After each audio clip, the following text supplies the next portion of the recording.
The Miami Heat in the 2020 NBA Finals against the Los Angeles Lakers basically played better throughout the whole series when you look at many of the basic stats of the game. They scored less points per game, obviously, because they lost the series, but however, they had a much better three-point shooting percentage, a much better free throw percentage, and their overall field goal percentage as a team was virtually the exact same. They had less turnovers, they had less fouls, they had a couple less assists, but they basically matched the totals of the Lakers. However, the one statistic that is probably one of the more important statistics throughout any NBA game and any basketball game in general is the ability to rebound.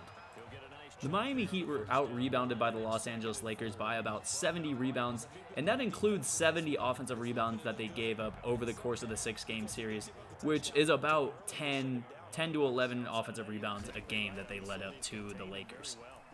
Much of this can be attributed to the fact that Bam Adebayo was basically injured throughout the whole entire series. However, even putting Bam Adebayo to the side, there's not a single player on this Miami Heat team that even would really be considered a good rebounder. I mean, Jimmy Butler is solid at rebounding for his position, but when you look at other players on this team, Kelly Olynyk is probably one of the worst rebounding big men in the NBA. You're not really relying on Duncan Robinson or Tyler Hero to go get you a rebound.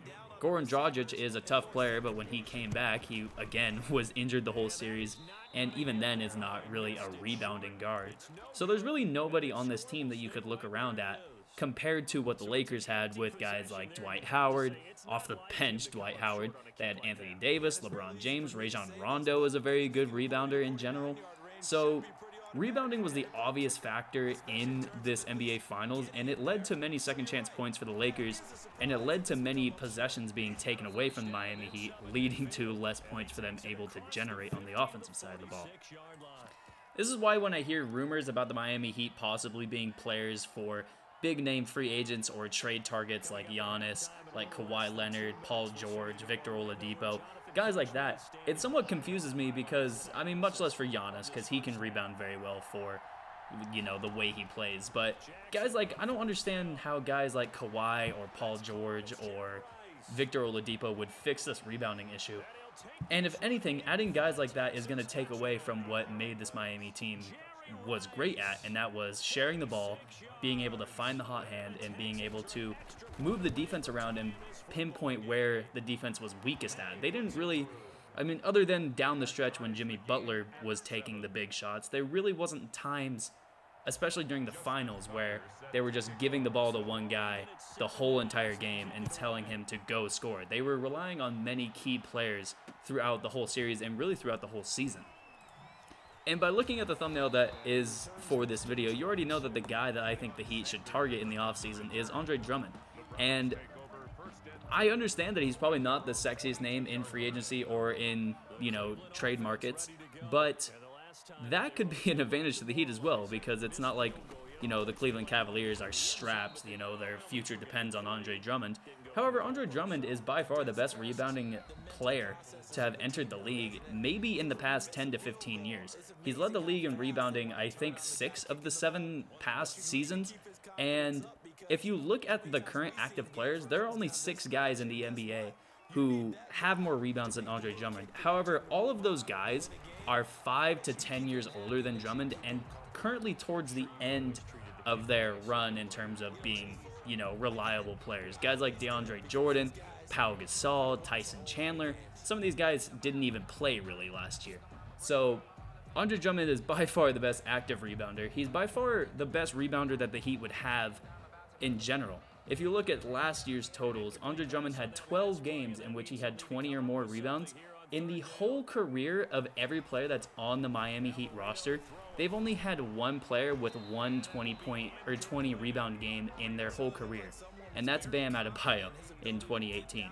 So not only is Andre Drummond by far the best rebounder that they could get, he would be by far the best rebounder on this team. And Andre Drummond is not necessarily a guy that's going to take away from what this team was great at. In fact, he would add to it because he would be adding offensive rebound capabilities for this team. He would be eliminating the one real weak spot of this team, which is defensive rebounding. And he also can play with the rest of the starters, whether it's, it's gonna guaranteed be Jimmy Butler and Bam Adebayo. He for sure can play with those guys. Whether you throw in Duncan Robinson, Tyler Hero, Goran Dragic, whatever it is, it doesn't matter. Because he's a very big guy. He's probably one of the bigger guys in the NBA in general. He can set really good screens, and he can roll real well. And he's not a guy that's going to be looked at to just post up on the block and get 20 to 30 touches there every single game. He understands his role as the best rebounder in the league, and putting him on that Miami roster would only elevate what makes them great. And like I said, trading for Andre Drummond is probably going to be easier than trading for Giannis Antetokounmpo, because Giannis, the Bucks are probably going to be looking at getting at least one or two of the young guys that the Heat have, whether it's Kendrick Nunn, whether it's Duncan Robinson, whether it's Tyler Hero, whoever it is, maybe even Bam Adebayo. If you're trading for Andre Drummond, I understand that he has a big contract with about $28 million, but you could match that with two guys like Andre Iguodala and Kelly Olynyk. Probably have to throw in a couple first-round picks as well. But if you're throwing in first-round picks, if you think you're the Miami Heat and you're going to be competing for a championship anyway, a first-round pick is not necessarily your biggest asset, because you're going to be picking towards the bottom of the draft anyway.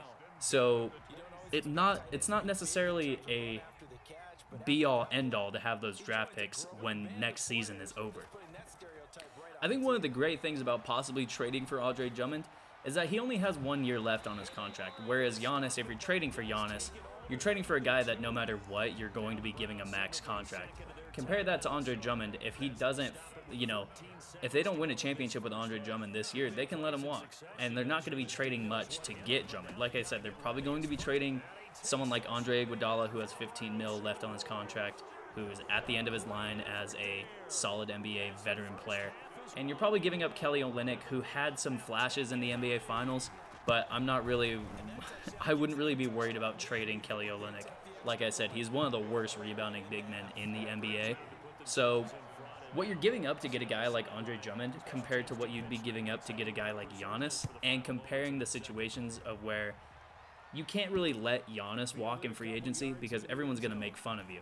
However, if you have Andre Drummond and you let him walk in free agency, nobody's really going to bat an eye to it.